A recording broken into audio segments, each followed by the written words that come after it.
Bonjour à tous, aujourd'hui l'armée de terre ne vous présente pas son nouveau véhicule blindé, mais vous parle de gastronomie et plus spécifiquement de ses rations de combat.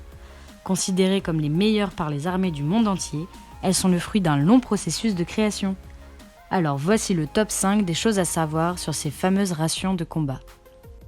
Une ration de combat, c'est quoi ?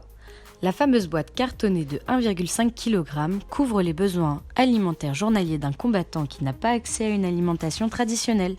La boîte de ration contient 3 repas, petit déjeuner, déjeuner et dîner. Sa valeur énergétique est de 3200 kcal. La boîte en fer blanc a été créée par Peter Durand en 1810 et a révolutionné l'alimentation militaire. À la même époque, Napoléon affirmait qu'une armée marche à son estomac. Durant la Première Guerre mondiale, les rations étaient très utilisées. Pour la première fois, les soldats pouvaient manger quelques légumes, alors que quelques années plus tôt, les soldats se nourrissaient de viande séchée et salée, ainsi que d'un peu de pain.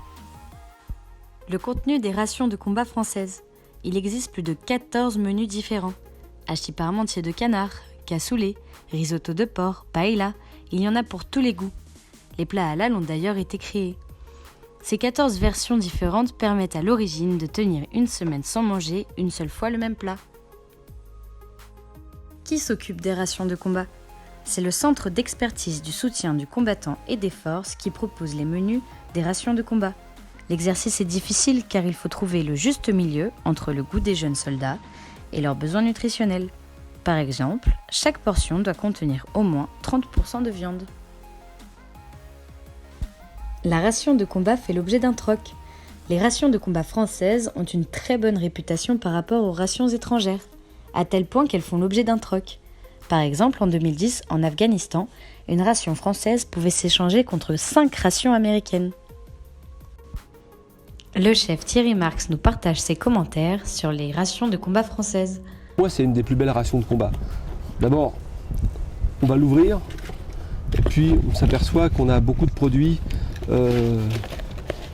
qui sont assez régressifs. Le biscuit, petit caramel, un muesli, la boîte de ration. Voilà, alors là on a un taboulé de volaille. Alors, tout ça, ça paraît un peu décalé.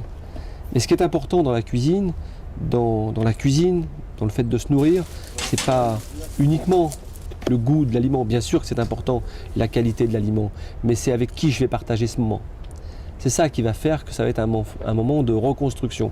Et évidemment, on sait très bien que des militaires en manœuvre ou des militaires sur les théâtres d'opération, c'est secondaire. On se nourrit pour rester en forme. C'est bien, mais surtout, on se nourrit aussi pour être en groupe, pour recréer du lien.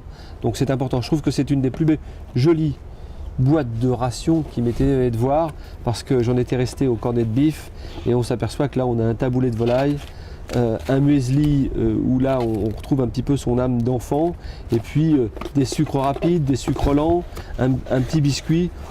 Je dirais c'est presque une boîte de ration qui vaut une étoile. Maintenant que vous en savez un peu plus sur les rations de combat, n'hésitez pas à commenter cette vidéo avec votre ration préférée.